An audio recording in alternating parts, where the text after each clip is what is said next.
নাজিরাবাদের ঘটনা এখনো টাটকা। জলাভূমি বুঝিয়ে বেআইনি নির্মাণে আগুন লেগে অন্তত 27 জন শ্রমিকের মৃত্যু হয়েছে।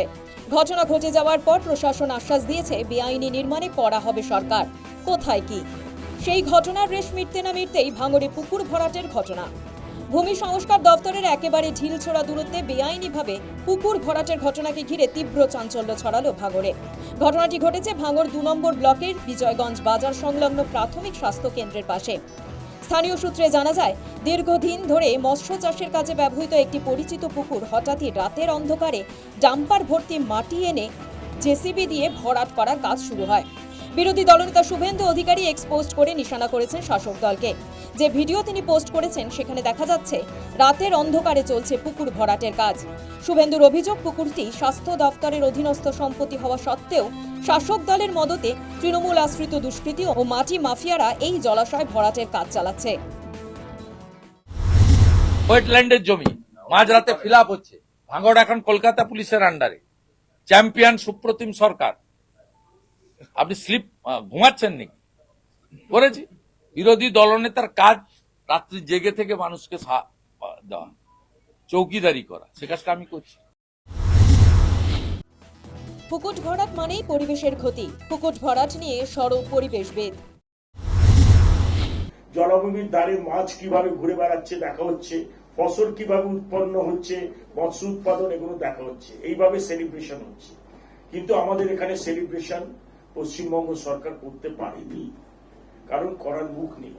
তাই জন্য ওয়েস্ট বেঙ্গল গভর্নমেন্ট থেকে সেলিব্রেশনটা বন্ধ। জলাভূমি খবর পেয়ে ঘটনাস্থলে পৌঁছে পুকুর ভরাটের কাজ বন্ধ করে দেয় পুলিশ। পুলিশের উপস্থিতি টের পেয়ে অভিযুক্তরা ঘটনাস্থল থেকে পালিয়ে যায়। এখনো পর্যন্ত কারোকে গ্রেফতার করতে পারেনি পুলিশ। কারা এই বেআইনি কাজের সঙ্গে যুক্ত তা খতিয়ে দেখছে উত্তর কাশীপুর থানার পুলিশ। স্থানীয়দের আরও অভিযোগ, বিজয়গঞ্জ বাজার সংলগ্ন স্বাস্থ্য দপ্তরের একাধিক জমি ইতিমধ্যেই বেআইনিভাবে দখল হয়ে গিয়েছে। সেই সব জমিতে দোকান ঘর নির্মাণ করে দুষ্কৃতীরা বিক্রি করে দিচ্ছে।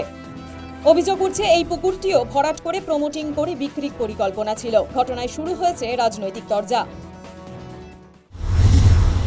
এই যে লুটের সাম্রাজ্য তারা কায়েম করতে চাইছে, এখানে সরাসরি নেতাদের মদত আছে, সরাসরি বা প্রচ্ছন্ন। না থাকলে এই কাজ তারা করতে পারে না। কি ধরনের সাহস যে সরকারি স্বাস্থ্যকেন্দ্রের পুকুর ভরাট করে সেখানে প্রমোটিং, ভাবা যায়? এই কাজ অবিলম্বে যাতে বন্ধ হয় এবং না করতে পারে তার জন্য প্রয়োজনীয় ব্যবস্থা গ্রহণ করার জন্য প্রশাসনকে বলবো, এবং যারা করছে তাদের বিরুদ্ধে আইনত ব্যবস্থা যাতে নেওয়া হয় তার জন্য প্রশাসনকে জানাবো। মামাটি মানুষের সরকারে চুরির রাজ শুরু হয়ে গেছে। সরকারি জমি মাফিয়াদের রাত্রে এই ধরনের ভরাট করা নতুন কিছু নয়।